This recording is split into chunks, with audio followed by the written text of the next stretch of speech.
Hi. I will show you how to use the shift function on iCafeCloud. This feature allows you to simplify the control of cashiers. First of all, create an account for cashier. Go to the Employees tab. Click the Add button.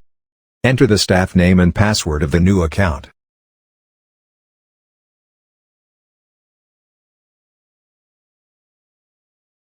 And select the role staff. Now, let's check the shift function. Log out from admin account.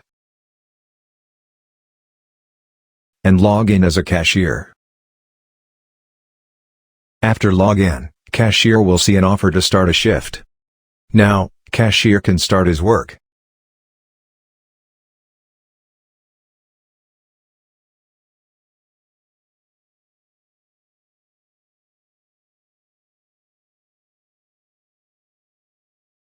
And when cashier's working hour ends, he should click the End Shift button.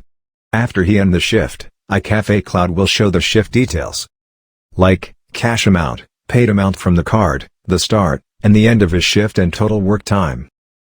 Thank you for watching. See you in the next video.